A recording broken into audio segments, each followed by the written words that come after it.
गृहलक्ष्मी की कहानियाँ। क्या है इसमें? कड़क कर मिस्टर खन्ना ने पूछा। आवाज में ऊंचे पद का गर्व बोल रहा था।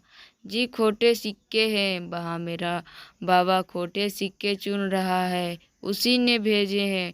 डर के मारे लड़के के गले से पूरी तरह आवाज भी नहीं निकल रही थी। तो इन्हें यहाँ क्यों लाया है? जा उधर ले जा। रखकर खन्ना साहब ने लड़कों को भगा दिया। हर बात को जानने के लिए बेहद उत्सुक छात्राओं के दल में एक ने पूछा, टकसाल में खोटे सिक्के कैसे आए? स्वर्ण काफी मीठा था। निरंतर बड़ी बड़ी मशीनों की कर्कश आवाज सुनने के आदि खन्ना साहब को लगा जैसे किसी ने मिश्री घोलकर कानों में उड़ेल दी हो। क्रोध और रोब को एक और हटाकर होठों पर मधुर मुस्कान और आवाज में लाकर बोले, देखिए बहुत सावधानी के बावजूद कभी कभी बहुत सारे सिक्के बिगड़ ही जाते हैं। यहाँ सिक्के ढलते हैं। अगर उस मशीन में जरा सी भी खराबी हो जाती है तो सारे सिक्कों की शेप बिगड़ जाती है और फिर उनकी गिनतियाँ खोटे सिक्के में होने लगती है।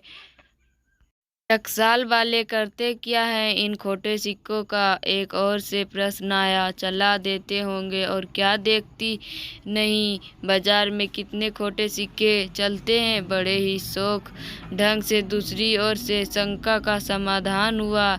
जी नहीं, खोटे सिक्कों को हम चला नहीं देते, वापस टकसाल में ही खपाते हैं। जो चीज़ हमारी टकसाल में खोटी होती है उसकी जिम्मेदारी तो हमारी है। उसे बाहर क्यों भेजेंगे भला? खन्ना साहब ने इस ढंग से कहा मानो बता रहे हो, देखो हमारी नैतिकता को। हमें क्या इतना गया गुजरना समझा है क्या कि अपनी गलती को दूसरे के सिर मढ़ दे? खन्ना साहब टकसाल के उच्च पदाधिकारी हैं। वे गाइड का काम कभी नहीं करते, पर परसों जब उन्हें सूचना मिली कि लखनऊ से किसी कॉलेज की छात्राओं का एक दल कलकत्ते के दर्शनीय स्थानों को देखने के लिए आया है और वो टकसाल देखने की अनुमति चाहता है, तो संघर्ष अनुमति देने के साथ ही दिखाने के लिए वे स्वयं ही तैनात हो गए। ठीक 11 बजे बस पर से करीब 20-22 छात्रों ने 2 अध्यापकों के साथ टकसाल में प्रवेश किया। रंग बिरंगे दुपट्टे और विभिन्न प्रकार के सेंटों की मिली-जुली सुगंध से जैसे एकाएक ही वहाँ मधुरमास आ गया। बड़े तापक से खन्ना साहब ने सबका स्वागत किया और बड़ी निम्रता से अपना परिचय दिया। उससे भी अधिक शालीनता और विनम्र से परिचय दिया। अपने पद गौरव का है। फिर एक बार सतर्क नजरों से सबके चेहरे को पढ़ा कि उस पद का रौब आंखों फाड़ फाड़ कर अपने चारों ओर देखती, खुसर फुसुर करती, एक दूसरी को ठेलती उन लड़कियों पर भी पड़ा या नहीं। इसके बाद टकसाल का संक्षिप्त इतिहास बताते हुए उन्होंने अंदर प्रवेश किया। एक चप्पल सी छात्रा ने अपने स्वभाव से भी अधिक चप्पल दुपट्टे को काबू में रखने का प्रयास करते हुए कहा, हमारी तलाशी नहीं ली जाएगी। टकसाल में सुनते हैं कि यहाँ घुसते ही निकलते हुए उस सब की तलाशी ली जाती है। आप लोग तो हमारी मेहमान हैं, मेहमानों की भी कोई तलाशी लेता है भला? हुआ तो यहाँ काम करने वाली मजदूरों की तलाशी ली जाती है। मुस्कुराकर खन्ना साहब ने कहा। सबसे पहले वे एक बड़े हॉल में पहुंचे जहाँ कई भट्टियां बनी हुई थी। इन भट्टियों में कच्ची धातु को गलाया जाता है।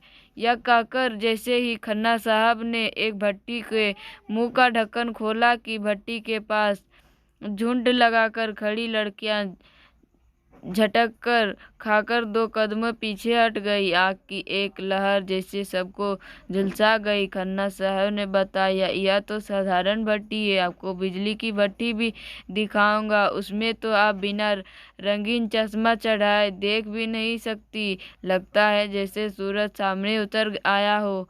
इसके बाद उन्होंने सारी प्रक्रिया समझाई कि किस प्रकार कच्ची धातु को गलाकर सिक्कों के उपयुक्त बनाया जाता है और उसके लंबे लंबे वर्ष पर्स बनाए जाते हैं। बड़े धैर्य और रुचि के साथ वे हाथों में का संकेत कर करके समझा रहे थे और सारी लड़कियां उसके चेहरे पर यूं नजरें गड़ाए सुन रही थी मानो वहां का सारा ज्ञान सोख लेंगी। खन्ना साहब का कोई चीज हाथ में उठाते तो 20-22 सिर इस तरह चारों ओर घिर जाते मानो गुड़ की डली पर मक्खियां बैठ गई हो। जिस किसी भी हॉल से वे गुजरते वहां काम करने वाले की गति अपने आप ही बढ़ जाती। वे और अधिक मनोयोग और कुशलता से काम करने लगते। कभी कभी खन्ना साहब किसी मशीन के पास खड़े हो जाते और रोबीले स्वर में हुक्म देते मशीन को चला दो। झटके से मशीन चलाई जाती और खन्ना साहब उसका ब्यौरा समझाते। साथ में आई हुई अधेड़ावस्था की अध्यापिका शुरू से ही खन्ना साहब की उपेक्षा पा रही थी। उन्होंने खन्ना साहब की लड़कियों में यह आवश्यकता से अधिक दिलचस्पी और आकर्षण अच्छे नहीं लग रहे थे। वे ठेल मेल में कभी जाने अनजाने में लगे हल्के फुल्के धक्कों को भी काफी संदेह की नजर से देखकर जब तक छात्राओं को फटकार देती थी, तुम लोग सिर पर ही क्यों चढ़ी जाती हो, दूर रखकर क्यों नहीं समझती हो। सुनी और एक बार छात्राओं के झुंड और खन्ना साहब में संतोषजनक दूरी उत्पन्न कर दी। पर छात्राओं की अत्यधिक जिज्ञासा और उठाकर पास ही पानी की नालियां में पटकते जा रहे थे। नालियों का पानी बुरी तरह खौल रहा था और उनमें से गरम गरम भाप उठ रही थी। आकार प्रकार को देखकर ही जाना जा सकता था कि ये सलाखें उठाने वाली जीव मनुष्य से, वरना उसके भाव शून्य चेहरे पर और मशीन की तरह निरंतर खटखट चलते हाथों को देखकर मशीन का ही भ्रम होता था। शौक हसीन और कमसीन छात्राओं की उपस्थिति भी उन मजदूरों की गति में किसी प्रकार का व्यतिक्रम उपस्थित नहीं कर पाई। वर्षों से निरंतर मशीनों के बीच काम करते रहने के कारण वे सावनी समा और बसंती भावनाओं को शायद भूल चुके थे। उनकी रंगों का खून शायद जलकर राख हो गया था। जिंदा रहने के लिए बड़ी तत्परता से वो मौत से खेल रहे थे। लड़कियों के चेहरे दया और भय से आक्रांत हो उठे।